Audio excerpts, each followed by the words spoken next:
as we were introducing the character of Khonshu, somebody said, well, that line makes him sound kind of petty.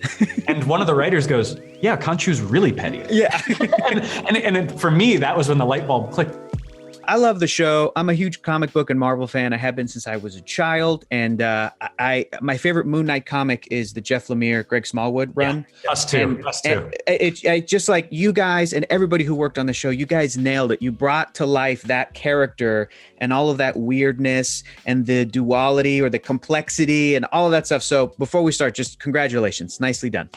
Thank you so much. By the way, we feel the same way about that run. It was our North Star. Yeah. So good. It's so good. Was there anything specifically from that comic that you were excited that like the show was being inspired by and was going to find its way into the show? And also just as directors, was there something from the comics that you guys were excited to try to translate into live action? Which is always so much fun as a comic fan to get to see the adaptation and go, oh, that's what that looks like when it moves. Oh, that's what that's what it looks like in sequence. So yeah, hit me with some of the comic stuff that you guys liked. The Lemire Smallwood run, one of the things that appealed, well, there are several things that really appealed to us about it.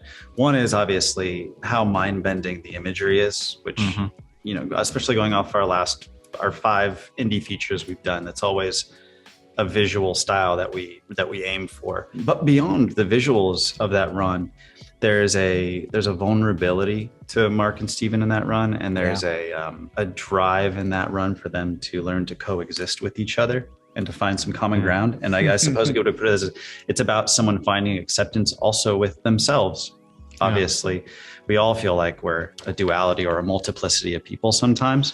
And to see that dealt with in that run was so beautiful. So that the spirit of that really ran through everything we did. And that, even though we probably don't have a shot that is precisely from that run, so many of the shots we came up with were inspired by the imagery from that run. Yeah, there's an image near the end of that, spoilers for that comic, where they hug each other and say goodbye, and it's very beautiful. And by the way, there is kind of a you'll see, but they have this really wonderful, beautiful moment where the humanity shines through, and it's just it's ink on a page. I mean, they're not physical, real people, but we got to do that with Oscar Isaac. Like one of the world's best actors, and then also on an aesthetic level, Smallwood's compositions were really close to our own instincts. We like very formal, and actually same with Andrew Palermo, our cinematographer. He really gravitated towards it, and reading that run for him was when the light bulb went off and he says, oh, I get what this show can be. Yes. And so he has these highly formal compositions, and they're very beautiful with people at perfect 90-degree angles or right in the middle of the frame and all that. And you get a real sense of majesty from it. If you guys can indulge me for a second, I would love to ask a nerdy question. Mohammed confirmed this, Grant confirmed this. Nobody knows about the potential future plans of this character, except for maybe Kevin Feige. We're all in this understanding. So that means you guys are off the hook. You're off the hook.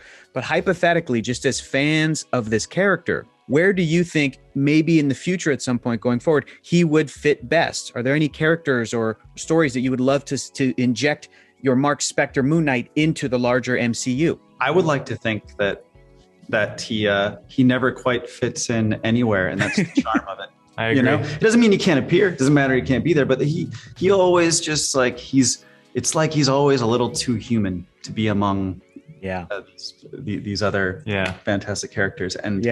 And neither better nor worse, but it's the thing that sets him apart, and it's the reason why we love him. Another favorite aspect of the show for me was Khonshu, the character of Khonshu. Tell us, how would you describe this character? In many of the same ways, actually, oddly, how we would describe Mark and Steven. Say Khonshu's, define him as being a bit of an outsider among his peers. Yeah, he's like a loser god. Yeah.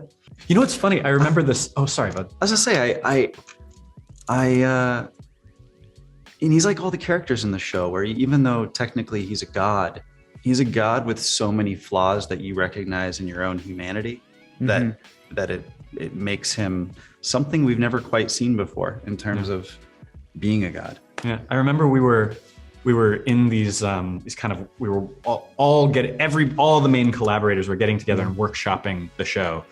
But the thing is we didn't yet have a Khonshu cast. And so everyone was kind of advocating for Khonshu and they all had their own idea of them because they didn't have an actor in the room to say who they were. And it was really funny where somebody, as we were introducing the character of Khonshu, somebody said, well, that line makes him sound kind of petty. And one of the writers goes, yeah, Khonshu's really petty. Yeah. and for me, that was when the light bulb clicked. I was like, oh, right. He's kind of small-minded in a strange way. He's absolutely petty.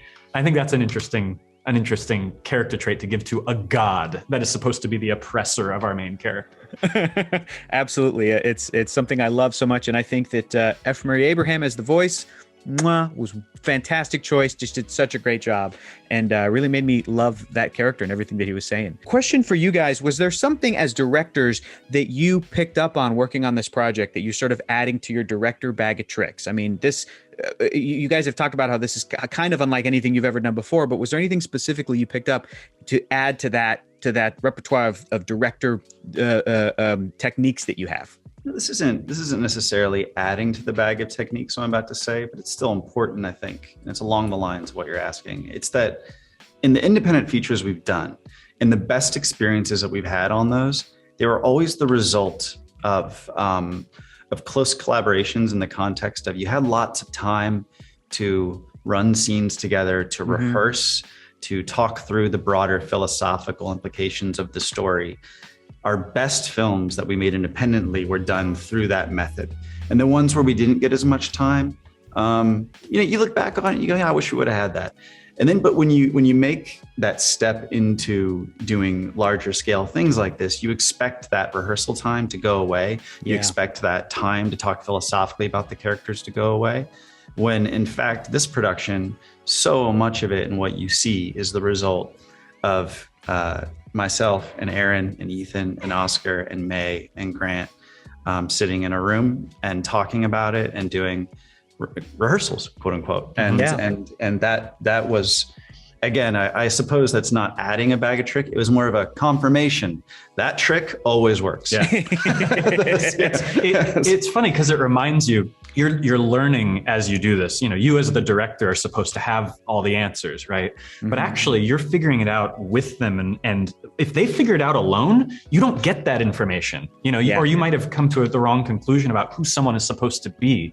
But when you're in lockstep, all you ever have to do is show up to set and capture that thing. You don't have to force it. You don't have to say, hey, this is wrong.